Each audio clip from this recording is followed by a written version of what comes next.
Welcome to Manhwa Recaps, spoilers ahead, watch out, and take care. Huge shout out and special thanks to the channel members. The manhwa starts by explaining what ranking is within this world. It is what determines a person's standings, and what stirs a person's desires. Everything, such as strength, intellect, connections, even their jobs, are all rigged differently. And in this world, one boy's journey is about to begin. It starts in Tully village. As a boy is chopping wood, we are introduced to Lo, who is 16 years old. A man starts to approach him, telling him to sharpen his blade, but gets drop-kicked by an absolute demon. She tells him to stop asking Lo to do everything, and we are introduced to Yuna, who is also 16. The man says that Lo just keeps spacing out and looks free, but Yuna says that he's always been the type to space out ever since he was born. She goes over, shaking him, saying that since he's always doing everything they ask, they just see him as a tool. He says that he's fine with it, but she tells him that's not fine at all. She knows he's kind, but this is just too much. She then gets a really good idea, asking if he wants to head outside the village, and she notes a secret path that nobody else knows. An old woman, or man, I don't know what the hell this is, approaches them, saying that they can't, asking if they forgot the village rules, they are not allowed to go outside the village. Yuna asks why, and the old lady says she won't negotiate with terrorists, telling some men to lock her up for a bit.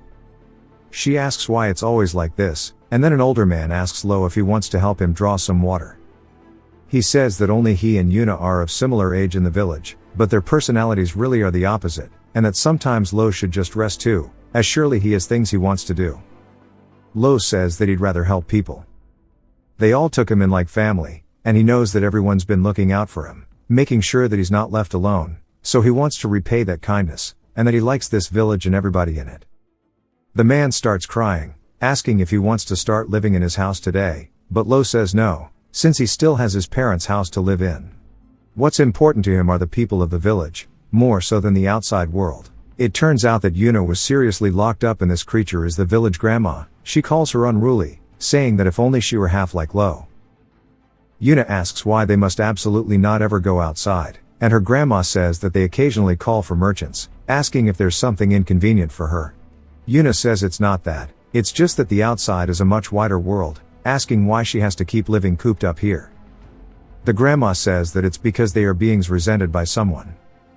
Yuna asks by who, but she tells her that she doesn't need to know that much, and someday time will resolve it. As Lo is filling the well with water, he wipes his forehead, but gets hit in the back of the head with a rock. He turns to see Yuna, telling him to be quiet as she waves him over. He asks if she snuck out again. She says that she's been caught so many times, so getting out is a piece of cake. He says that he doesn't think that's something to be proud of. She says, more importantly, to follow her, as she shows a hole outside of the village. Lo warns her that if they go out, they're going to get scolded, but Yuna says it's fine if it's just for a little while, and there's a sight that she really wants to show him. He can't refuse her at all.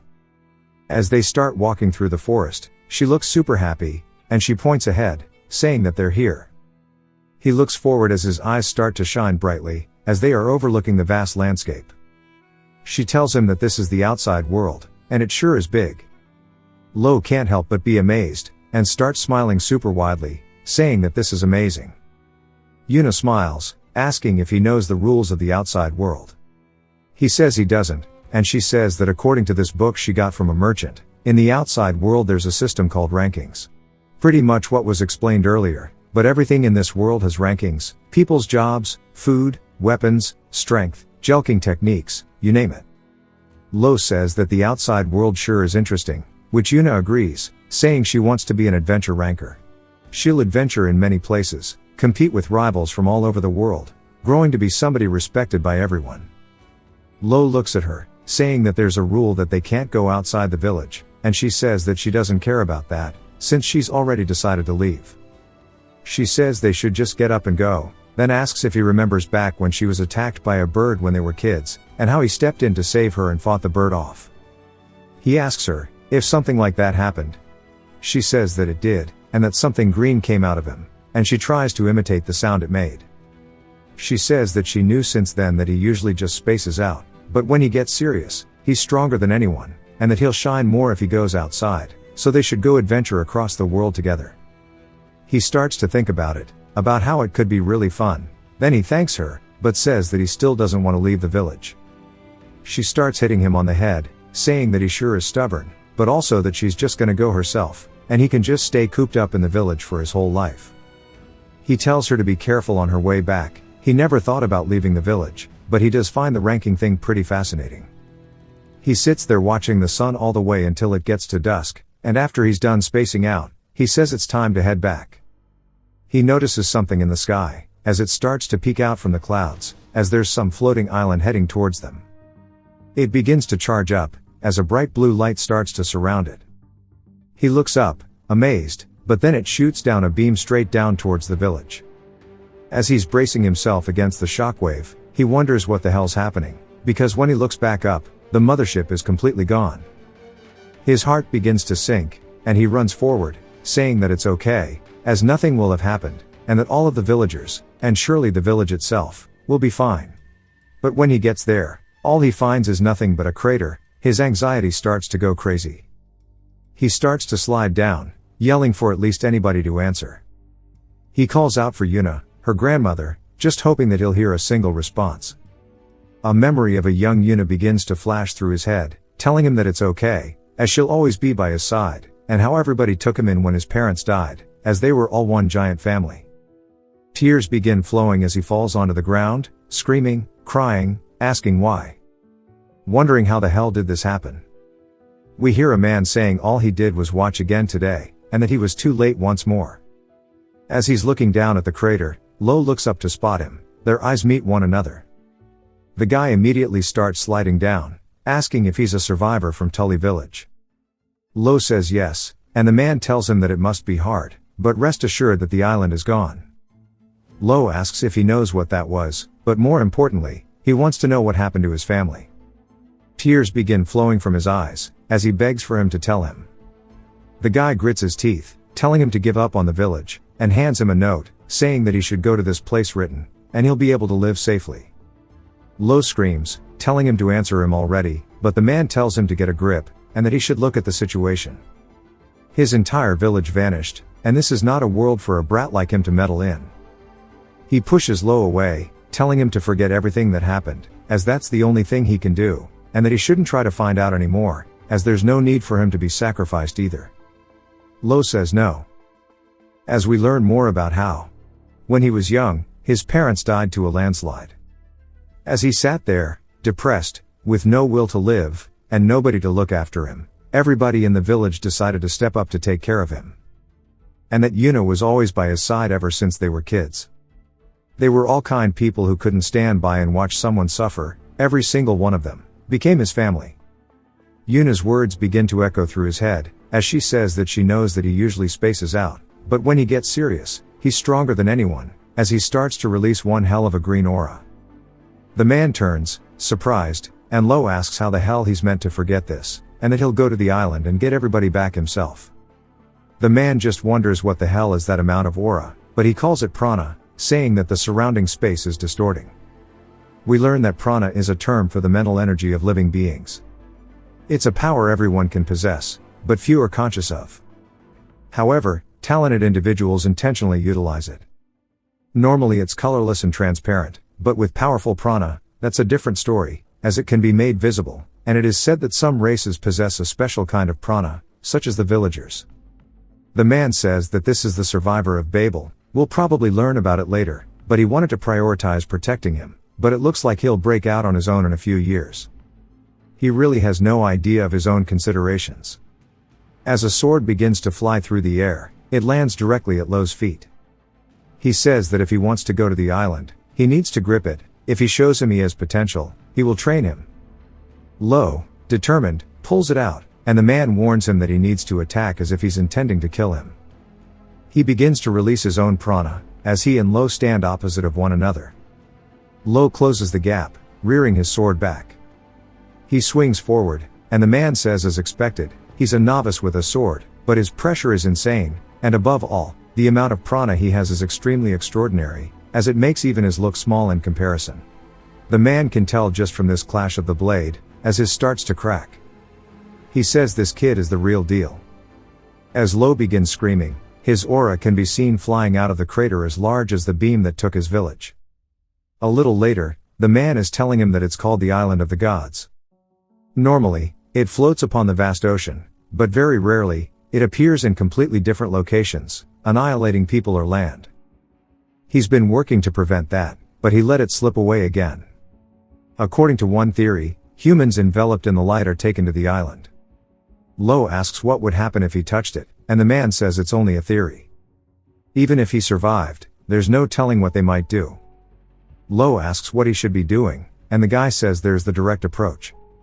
In the adventurer rankings, he must rank within the top 10. Lo says he heard about the adventurers, but he isn't sure what the ranking is. The man kindly explains that adventurers are professionals who investigate and develop uncharted territories. Among all of the rankings, they have the largest numbers, and the top rankers are all monsters. If he ranks within the top 10 amongst them, he can go to the Island of the Gods. Lo begins clenching his fist with determination, as the man says, ever since it was first observed, the Island of the Gods has continuously been rank 1 in the dangers of rankings, and adventurers have rarely returned alive, asking if he still plans to go. With no hesitation, Lo says yes, as his eyes begin shining brightly. The man can see his determination, saying that he will train him for only a single year, but the only thing he can teach him is the sword. So after 1 year, he should use him as a stepping stone, and climb the adventurer ranking on his own. He introduces himself, and we finally learn that his name is Adol. He is rank 1 in the knight rankings, and he is humanity's strongest knight, asking Lo what his name is. Lo tells him, and they shake hands. Adol warns him that he will not go easy. After all, he is the very first person to ever strike him down like that with a single blow, as he was completely overwhelmed by his prana. After that, a hellish year began for Lo. Blisters began to appear all over his hands and feet, his muscles were constantly being torn, and his bones were being crushed. It was hell after hell every single day. He was constantly bleeding from some part of his body. But after all of that, Adol has not once mentioned a single thing about the Island of the Gods, as if he were subtly telling him he should find out on his own, and if that's impossible, to give up. But Lo is determined that the villagers are still alive, and right now, that's all he can keep believing. But still, the questions keep running through his mind. Why did they disappear? What the hell is the deal with the island? And to find the truth to these questions, he himself has to climb the adventurer ranking, reaching the top 10. Finally, after 1 year, the time skip is over, as he's overlooking the same scenery he saw with Yuna. Adol asks if he's ready. Lo says that he's been ready for a while now. As he closes his eyes, recalling how bad Yuna wants to adventure with him, he says that now that she's disappeared, he's setting out on a journey alone, and that he'll hold on to her dream for now. Adol tells him it's time to go, and Lo agrees. Now, he is 17, Adol comments how he has gotten a bit taller. Lo says that it's from his growth spurt. As he is the disciple of humanity's strongest knight, it is time for his adventure towards the Island of the Gods to truly begin. Time for some world building as we learn about the Balter Kingdom. Tully village is up on the northwest side of the continent. We are taken to the royal capital called Trakista, specifically the Recognition Bureau. As there is a person sleeping at a desk, someone continues to tell them to look, as it's time. They wake up screaming, saying that they completely overslept. As they are walking down the hallways, she is talking to another woman who is asking if she stayed up all night looking at the rankings again. She asks what's wrong with that, as it's part of her job. She says that because she is from the Recognition Bureau, she should manage her condition even better. Unlike her who works indoors, she is in a position to determine the rankings of many people. The Recognition Bureau is a profession dispatched to various parts of the world to assess the skills of rankers and appropriately update their rankings. The Recognition Bureau demands vast specialized knowledge and far deliberation to obtain a position that judges the superiority and inferiority of people. One must also pass numerous evaluations themselves. It's a role that only the chosen can undertake. It is considered one of the most difficult professions in the world. She says that even if she is from the Bureau, she is just a low-level employee. To do what she wants to do, she has to work hard and get promoted. The other girl asks what she wants to do, and she says various things. As they continue walking, the lady says that for advancement in the Bureau, she needs to become an exclusive agent of a skilled ranker. The girl says it's true, but there aren't many rankers who catch her eye. She says that's because her standards are high, and she says that's just not true, it's just that the rankers today are just half-baked.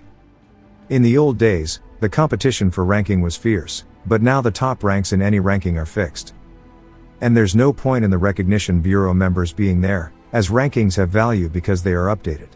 She gets called a ranking maniac by her friend, and she even agrees. She says that there hopefully will be someone like a rising star who will overturn the rankings completely. They enter a room as the woman says that the rising star might be within this room itself. She says this is the third adventurer ranking registration, and asks if it is always this crowded.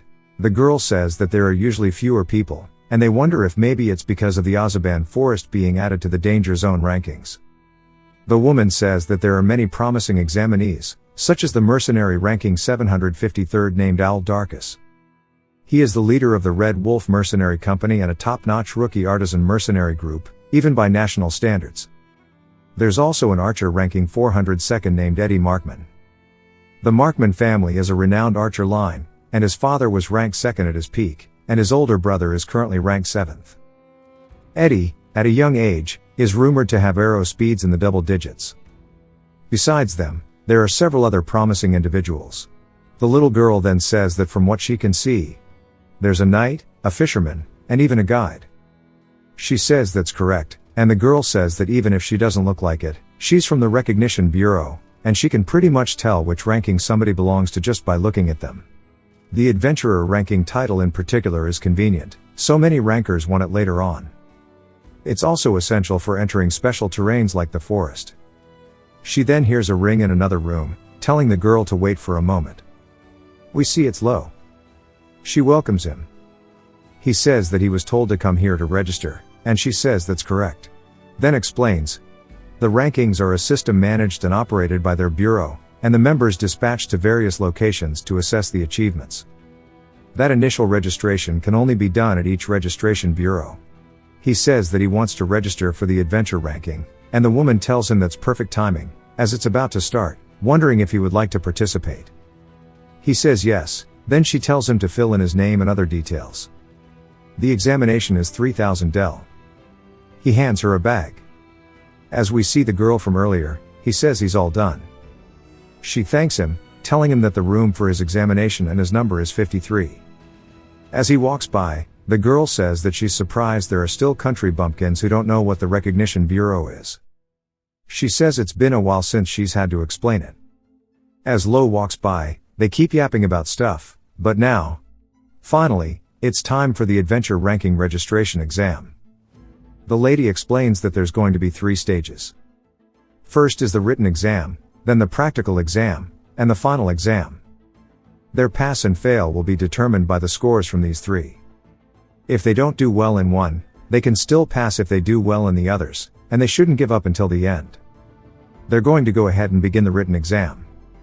Everybody's talking about how difficult it is, and after a bit, it's finally over, and that the practical exam will be held in 2 hours outside the village, and that they will guide them once the written exam is graded, so they should wait until then. Turns out that the little girl's name is Look. I thought that they were just telling her to wake up. As they begin grading all the papers, Look is surprised. As we see, she's looking at Lo's paper. She says that this is the guy with the dead eyes from before. This is absolutely awful. As Bro is not educated at all. She says that they should really consider the feelings of those who get caught up in a country bumpkins exam. 2 hours later, as it's time for the practical, Glasses explains that the content of the exam is a treasure hunt. They will need to deliver the items listed on this chart, and they can aim for a high score by referring to the points on the right of each item. However, fighting is prohibited, and the person who touches the target item first will claim ownership. People start going crazy, and it's time for them to begin, as they all start dashing off. And Look says that she can finally rest for a bit. Glasses asks how many she thinks will pass this time, and Look says maybe about half. It's easier to tell when they move like this, as this time, everybody seems pretty skilled though. Then she asks Look if anybody's caught her eye. She says unfortunately, there are none. Al then asks if he's the first one, as he returns, handing them some rigil ore, which is 120 points. They say there's still time left, asking if he's done. He says yes, since he'll pass anyways. Glasses says that's true, but if he earns points here, he can get a higher ranking when he registers. Owl says that doesn't matter, his main job is a mercenary, he doesn't care about his adventure ranking that much. Eddie also runs in, saying that he thought he would be first, and we see that he got something worth 180 points. He asks if it's okay for it to be that high. And Owl says that he's getting cocky over a mere bird feather. He says that he wasn't trying to be cocky, but a bird that flies silently at 500 kilometers per hour is so quick, and he wouldn't even be able to perceive it with his eyes. Owl says he's sorry for not recognizing that, and that a clown would suit him better if that's what he genuinely believes. They start arguing, and Look says that this is what she enjoys about rankers. Lo also starts walking forward, but there's a weird dragging sound behind him. When Look turns, so does Glasses and the rest, as he's carrying a bear behind him with a single hand. He throws it in front of them, saying that he doesn't know how to remove its gallbladder, but he brought the whole carcass, asking if he can submit it. Glasses says that's possible, telling him that's 300 points. They are surprised that he defeated a red grizzly alone. And Look asks how he knew that it was a red grizzly. As his written exam was ass. He says they often appeared near his village, so he knew what it was. Some people start talking about the fight. Look glances over, as one of the men says that it happened right in front of him. But he can't say he saw it, because just as the boy went to draw his blade, in an instant, the red grizzly was cut down. Look is surprised. An hour later, it is now in the underground training area. Glasses asks if they all know what kind of adventurer they should be wary of. That would be magical beasts, and humans. An adventurer's mission is to explore new lands. Naturally, they often go to unpopular territories. At such times, the threats are ruffians like bandits and pirates. Power is essential to overcome these threats. Therefore, the final exam is a mock battle, and examinees will compete against one another. This is purely to assess their individual skills, so they shouldn't be nervous, as winning or losing is not a criteria for passing. Eddie says that if they explained it from the start, some people might have cheated in the practical exam earlier, and they kept this hidden on purpose. A dude approaches Owl, saying that he wants to fight him, and that since he just picked up a rock in the earlier exam, he must be pretty weak, and he's heard before that the mercenary ranking is just a den of thugs who only have skill in yapping. And he starts swinging at him, asking how dare someone can be in the same class as him, as he's going to crush him. Owl unsheathes his blade, hitting him straight in the chin with his hilt, knocking some of his teeth out, causing him to land on the floor. He apologizes, as he couldn't control his temper. Glasses says that that dude was already set to fail, so she'll pretend she didn't see it. Eddie starts mocking him, and Glasses starts wondering who could be Owl's opponent, as she doesn't know who would suit it. Look has a suggestion though, asking if she can decide who it will be. Glasses says fine, and as we see fight after fight of a bunch of random no-name NPCs, it is now time for match 8, which is actually a 1v2, as Eddie and Owl will be working together fighting none other than Lo. Why they let them gang up on him though? Look says that the two of them will act as a team and face him. Owl asks if they're serious, and Eddie says that he's tired of being underestimated. Glasses asks if she's serious, but Look says probably, because if her eyes don't deceive her, as she starts shining brightly. She says that man is an absolute monster. As they have their WWE stare down across the arena, Glasses is anxious, but Look is excited. Lo reaches for his blade, Owl has already unsheathed his, and Eddie readies an arrow. As we already know, Owl is the leader of the Red Wolf Mercenary Company.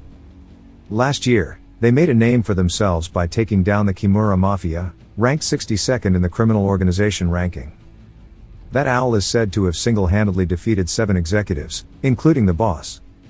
His teammate Eddie, who we already know as the young master of the Markman family, received gifted education from his father, who was once second in the rankings. He was registered in the archer ranking at just 5 years old. No archer is unaware of this prodigy whose skills live up to his lineage. The young man confronting these two, of course, is a nameless youth because they don't know him like we do. Glasses yells, saying to start, as Eddie fires the first arrow. It flies towards Lo, and he sidesteps it, charging forward. Owl is there to meet him. As he swings, their swords begin creating sparks as they are trading blow for blow, moving around the arena. Some of the people ask others if they can see it, but they can only hear the sounds. Lo looks forward and swings his blade upwards, causing Owl to lose his balance and fall backwards. Owl is caught off guard, as Lo is already coming in with a follow-up attack. But he glances over, as Eddie's shooting an arrow, but it's not just one, it's 3. Without missing a single second, Lo cuts through the first one and immediately deflects the next 2, as one shoots straight past him into the wall near an unfortunate spectator. As they all reset their positions, Owl says that he's probably a high ranker in the night ranking, and Owl says that he's never seen a guy like this before. Lo asks if they are affiliated with other rankings. Eddie says he's 402nd in Archer, and Owl says he's 753rd in Mercenary. Lo says he sees, and that if he defeats the 2 of them, he'll rise to the 3-digit ranks, as he starts to release his prana throughout the entirety of the mock arena, releasing a pressure everybody can feel. Eddie's surprised, and Owl says that this is hella intimidating. Look is also in disbelief, saying that this is insane, and she didn't think there would be someone who could release prana, but not just that, but the colors visible to the naked eye. Eddie, though, isn't too afraid, as ranking isn't only about profession. In the Archer ranking, he's 402nd, but in the Sharpshooter ranking, he's 78th. His eyes quickly shift over, but it's too late, as he gets dropped to the floor in a second. With Eddie now unconscious, Owl glances over, confused, as Lo doesn't dash towards him, but slowly walks forward with each and every step, completely overwhelming him. As he locks eyes with him, Owl is completely frozen with fear. Lo gets behind in this moment of carelessness, and puts the blade to his throat. Owl drops his sword, saying he surrenders. He needs to go work, and it'd be troublesome if he fainted. Lo says that he understands, while sheathing his blade. Owl says this dude is an absolute monster, wondering what the hell is his identity. The other spectators say that this is insane, that he beat 2 3-digit rankers. Look is just amazed, as Glasses says that's enough. Look begins running off. Glasses asks where she's going. Look heads to some kind of monitoring room, going through the exclusive database of the Recognition Bureau. She sees that his name is Lo Tully. She can't believe that he has no experience with those skills, and come to think of it, he didn't seem to know much about the recognition either. It would make sense if he lived in a remote place. She says that he has not committed any crimes, nor does he belong to any special groups. This is an absolute jackpot, wondering where such a talent had been buried all this time. She then runs out of the monitoring room, calling out to Lo, wanting to make herself his exclusive recognition agent. But she's already too late, as multiple people are surrounding him, trying to get the same thing. Realizing that she's late, she starts to get annoyed, saying that if they give an exclusive offer, it should only be after they investigate someone's identity.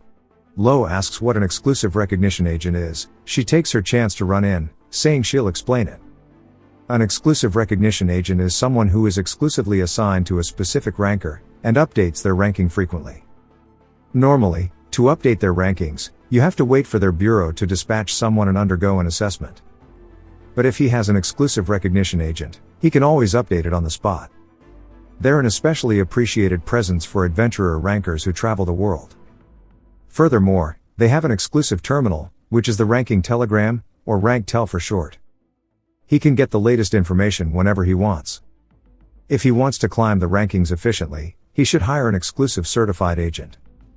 He thinks about it, saying that is what he wants, but he has a condition. He looks around, asking if there's a single person here who can get him into the top 10 of the rankings. Everybody is shocked, saying that that is a realm filled with monsters. While his sword skills are excellent, getting in the top 10 is a different story. Lo looks down at Look, who is also just surprised. He begins to walk away.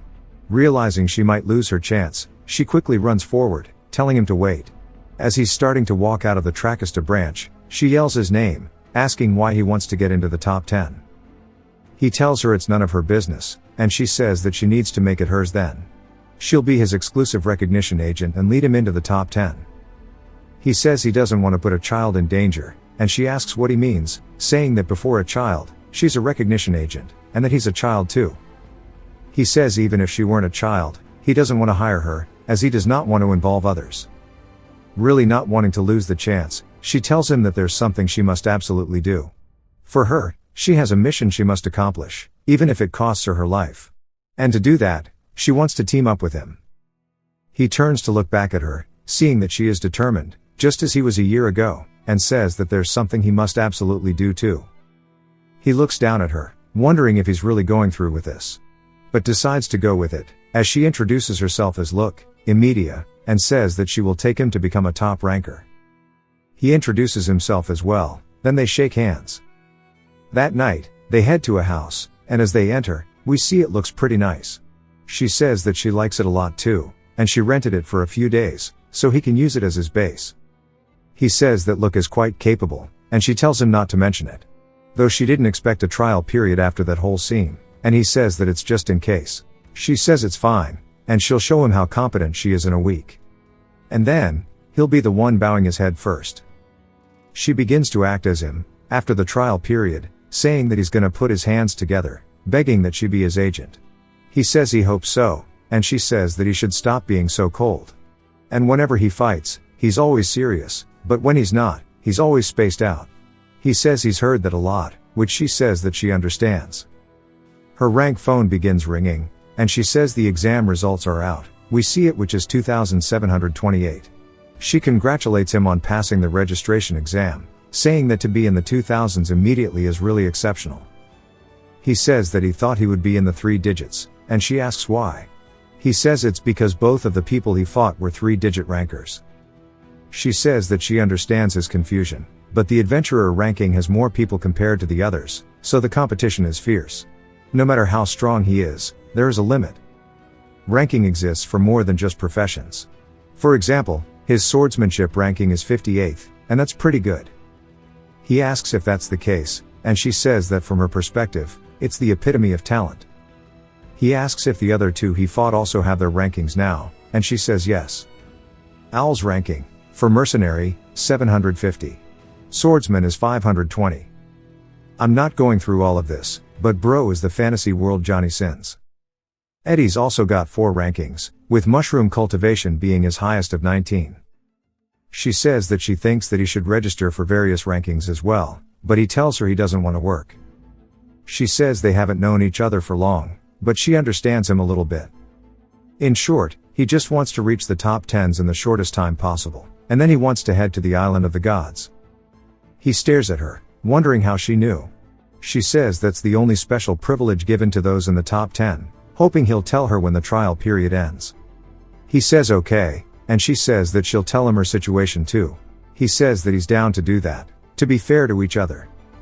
She says that being fair is important, but her situation is a bit difficult to explain, because what she is chasing is the darkness of the rankings. He asks what that is, but she immediately brushes it off, saying it's nothing, asking where he got such power. Especially his swordsmanship, it wasn't acquired overnight. He says a year ago, he became a disciple of a knight named Adol. She's surprised, asking if he means the first-ranked knight. Lo almost recalls him saying something like that, saying that even if he's a disciple, it's only been a year. She says that even if that's the case, it's big news, and that he is famous for not teaching anyone. So many people were rejected. If there was a disciple rejection rating, he would be number 1. There were rumors he was planning to pass it on to the next generation's knight ranking number 1. But because of this, various knights were desperately trying to raise their rankings, but she didn't think he'd be the one to inherit it. And if other knights heard this, they'd faint. Lo asks if he's that amazing. She says of course, he's number 1, which means the strongest knight in the world. Lo says that he cut him down with his sword, though, and she says that's impossible, thinking that he is just spacing out and saying whatever comes to mind, asking how on earth he was raised. She then is surprised, saying that even looking at the ranking database, his last name of Tully is a newly registered name, and if it's an alias, we get a flashback to Adol asking what his surname is. Lo asks what that is, and he says that maybe it's a cultural difference that he doesn't understand, but if he wants to get to the island of the gods, he needs to call himself Tully. The risk is high, but if it goes well, clues might come to him first. Lo looks out at the sunset and the crater of his town, saying he understands. But then he tells Look it's not an alias, and that it really is the name of his precious family. She can feel how sincere he is, saying that she's glad he told her. But for now, they should rest. That's her recognition agent duties done for now, and she should take this off too. She takes off her hat. Lo is surprised, asking if she was a girl.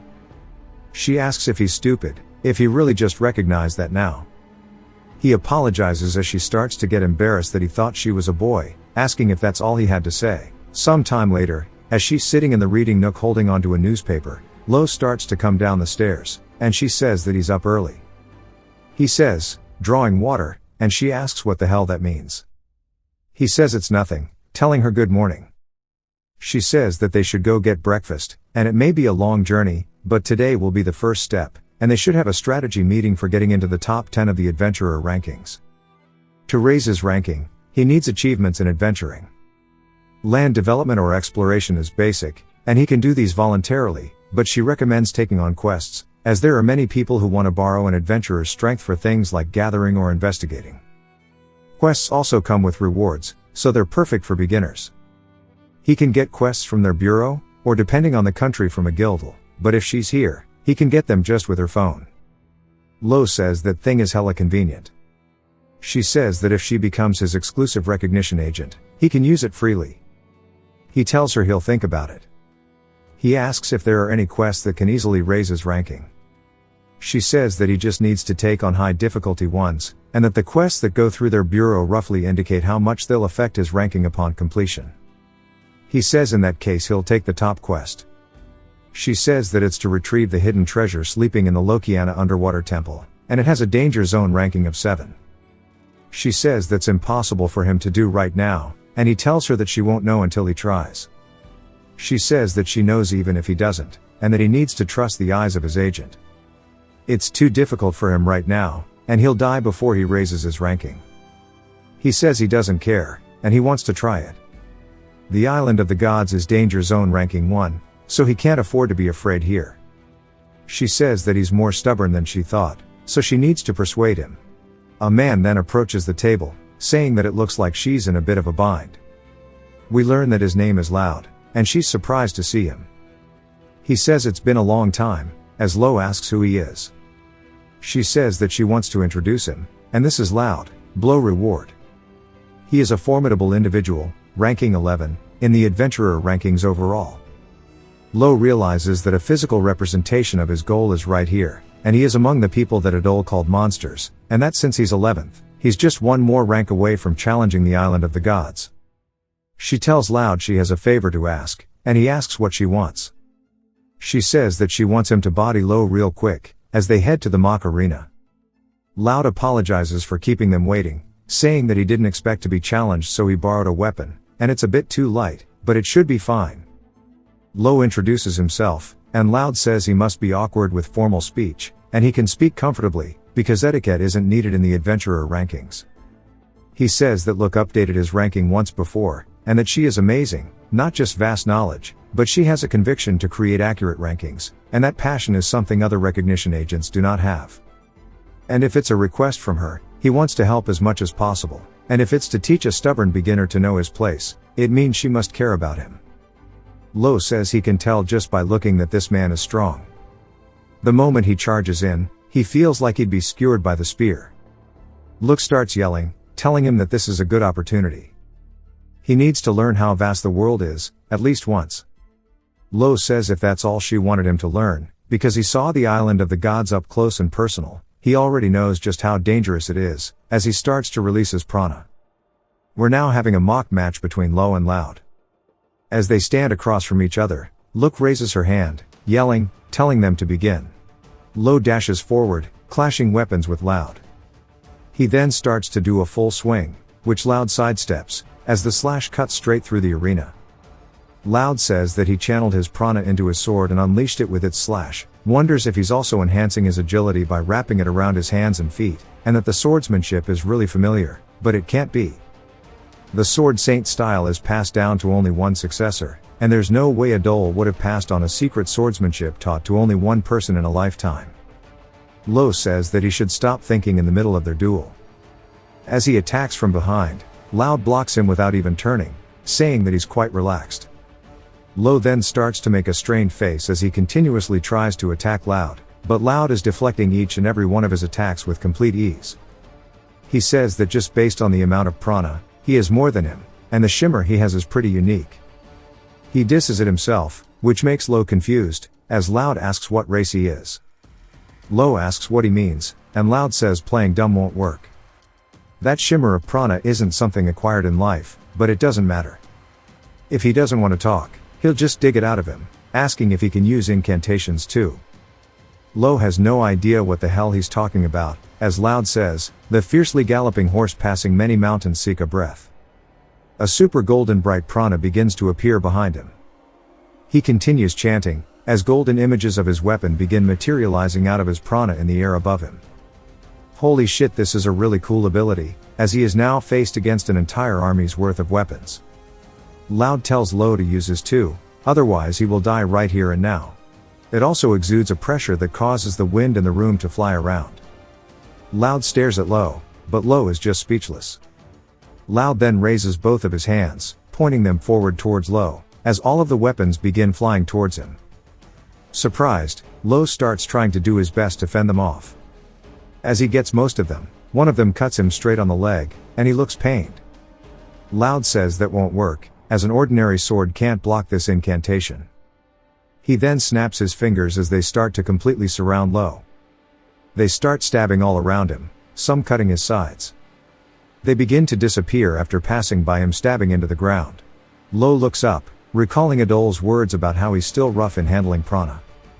Once he gets used to it, he'll gradually be able to use techniques. Lo asks what these are, and Adol tells him to watch closely, as he starts to channel into his sword. He says first, this is the simplest technique, as it begins to envelop his blade. Lo is imitating it one for one, as it's called Flash Blade. With his green prana, he launches out an attack called Gale, as it flies directly towards Loud. Loud stares at it, saying that this is fast, but starts spinning his weapon to deflect it. Lo uses this distraction to close the gap in an instant. Loud then once more raises his hands, using his incantation, sending them down to create a wall to block him off from Lo. Lo says get that shit out of here, as he cuts completely through it. Loud says that it's a super high speed slash, invisible to the naked eye. But to him, it's not too bad. As he starts to widen his legs, he tightens the grip on his sword, and yeets it as hard as he can towards Lo. Lo blocks it with his blade, and it starts to send him skating across the arena. It knocks the sword out of his hand, causing him to fall backwards onto the floor. Adol says that it's admirable, and snaps his fingers, saying that this is how high the wall is. As he summons almost triple the amount of weapons he did last time, Look is in disbelief, but so is Lo, and Loud tells him that he should not underestimate the adventure ranking. As they all start to fly down towards Lo, he realizes that he's still not there yet, as they begin to explode all around him, creating a massive explosion of prana. Now that Lo is laying in a crater in the arena, most likely unconscious, Loud nods his head and walks away, and he is now the winner. He asks Look if she's satisfied. She says yes, and tells Lo he should understand now. Loud says that she talks a good game, but until the very end, she believed that boy would win. She says that she just thought it might be possible, and he asks if that's because he's Adol's disciple. She asks if he noticed, and he says that he knew it when he saw the high-speed sword, but that the sword saint style is passed down to a single successor, and it is the strongest swordsmanship inherited by prominent knight rankers for generations, yet that boy, an adventure ranker, inherited it. From a knight's perspective, it's like having an object of faith stolen. Look starts to panic, saying that she's going to have to prevent him from meeting K-Knight rankers. Loud says that would be wise, and in the worst case, he would die. If he were to operate as a knight ranker instead, it might resolve things smoothly, but she says that's actually going to be impossible. She believes in him regardless of the sword saint style, and it's because he said he landed a valid hit on Adol, so she believed him. Loud asks if she's serious, as that's impossible with his current skill, and she says that she thought so too, but he doesn't seem like the type to lie. There might be some circumstances, and while the sword saint style was surprising, but as expected, that shimmer of prana is something he recognizes. He walks towards his weapon, saying that boy probably has incantations, and if he had used them, he might have lost. While he's unconscious, he begins dreaming of his mother humming and singing, making him food. She raises her hand towards him while he was laying in bed. The village granny walks in, asking what the hell she's humming about, calling her foolish, as that poem is the reason they can't go outside. And it should never pass her lips again, asking if she understands. His mother looks anxious and then kisses Lo's hand and apologizes, saying that she's sorry. She stretches her hand forward. As he slowly opens his eyes. Now bandaged in bed, he asks where he is, and she asks if he's awake. And she says that this is the Recognition Bureau's infirmary, and that he was asleep all day. Lo asks if she means genuinely all day, and she says yes, he slept like a switch had been flipped. The doctor said it seemed like he'd accumulated mental fatigue, and she doesn't know what he's carrying, but he might be rushing things too much. He realizes that she might be right and recalls that final attack, saying that it might be the case. She can tell that he's worried and says that she has something important to tell him, asking if he happens to know what incantations are. He says no. She says that they are a special way of using prana that only certain races can use. Many of the top rankers can use them. Lo asks if Loud is one of them. She says yes, he's a warrior of the Blowward tribe. And that their tribe is a combat-oriented race skilled in hunting, and they live in the southern marshlands.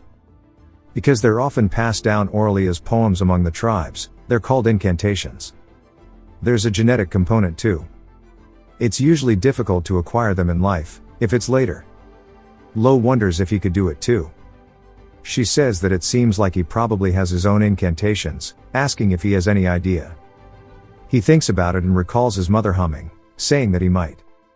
She gets excited, saying that they are a tremendous asset for a raker, and that she's convinced once again that he can become a top raker, and she's found the perfect quest for him. It is at the Azaban forest, does the investigation request. He says that if it's just an ecological survey, if that means he needs to investigate animals and such. She says that's part of it, but actually recently people have been going missing in this forest when not through another. And adventurers who took on the same quest have vanished without a trace, one by one. At first it was those in the thousands, but recently even an adventurer ranked in the 800s disappeared. If he can find the race of all of them, he can easily climb 200 plus ranks, though the risk will be very great. He says he'll take that quest, and she introduced it to him because she thought he could do it. She says of course. Then they need to go through the acceptance procedures right away. Just so he knows, in Azaban Forest there are animals whose hunting is prohibited and restricted. It should be fine since she's here, but he should be careful. He asks what will happen if he doesn't follow it, and she warns him his rankings will drop. And no matter how skilled he is, if he carelessly destroys the ecosystem or fails quests, his reputation as an adventurer will fall, as his ranking is his credibility itself. He says he sees. She then says in that case she'll accept it. And now the quest is the start of his new beginning, and the first step to soaring up the ranking, and they can go do their best together. He smiles, saying yeah. It takes us to the Azaban forest itself. It is a purpley, miasma-ish landscape. We see a man holding onto someone else by the throat, squeezing the life out of him, saying that he can't help what's already been seen. And the man asks if he killed again. He asks why it matters, as the Recognition Bureau won't even bother looking for small fry rankers like this. And we see inside of a cage, as the man kicks it, he says it's foolish to honestly try and raise his rankings. He looks at the little dog, he calls it a Unihosaurus, and says that just selling this guy's horn will get him into the 3-digit ranks in no time. That strength alone can't raise his adventurer ranking. He exists for those who suffer from such injustices, as he is ranked 7 among the smugglers. His name is Rosso Cruel. The other man says that as if he'd give up such a good hunting ground, he'll make it in the top 100. This is going to be our first antagonist. His name is Dalkin Iris, and his adventurer ranking is 672. So far, the series is honestly pretty unique to me. It can be considered generic in the sense of a need to get a high rank, but it's so far got a cool feeling to it. I really like it. The art's a bit all over the place, not in a bad way. Sometimes it looks amazing, other times it just kind of exists, but there's a real charm to that. It feels raw, in a good way. The story hasn't had too much happen yet, but I'm actually excited to see where it goes from here. No real character development yet, but the potential? It's there. I got a lot of early Hunter x Hunter vibes, especially with how they build up the rankings and personalities. I personally wish they expanded upon the exam a lot more. If they dragged it out a bit, would have been pretty fun. I love tournament type arcs in a series. Very briefly, I'll touch on what I like and what I'm hoping for in the future. The biggest standout for me is definitely how it draws the characters' faces, especially their eyes. They're super expressive, and honestly, it adds a ton of life to every scene. You can really feel what a character is thinking or feeling just from their expression. It's subtle, but it makes the emotions feel way more immersive. Combat-wise, it's got some pretty fluid fight panels, which I always appreciate. I love when the motion flows panel to panel instead of just being big flashy hits. And the whole prana thing? Super cool. Like, when someone releases it, it actually feels powerful. It's not just a visual effect, it slaps. A lot of aura type stuff in other series kind of fizzles, but this one gives it weight. In terms of story, I'm really glad we got that glimpse at what the top of the wall looks like, though top might not even be the right word. Since no one's cleared the island of the gods, it could just be the start of a whole new stage. Like, he gets to the top 10 and then boom, turns out it was just the foot of another wall. I love stuff like that. As far as pacing goes, it's hard to tell with how early it is. He's got like 2,700 ranks to climb, so I'm curious to see how they're gonna pace that out. If he beats this Dalkin guy and jumps into the 1000s or so, it might end up being a pretty short series. But maybe they slow things down later. And also, Loud even said he might have lost if Lo had used his incantation, so there's room to raise the stakes still. I don't have anything I dislike so far though. Only time will tell, but yeah, I've enjoyed the series so far. Excited to see how it expands on everything it's set up. If you've watched till the end, comment, Nutella, to let me know. Subscribe for more videos like this, leave a like or a comment to help the channel out. Thanks for watching.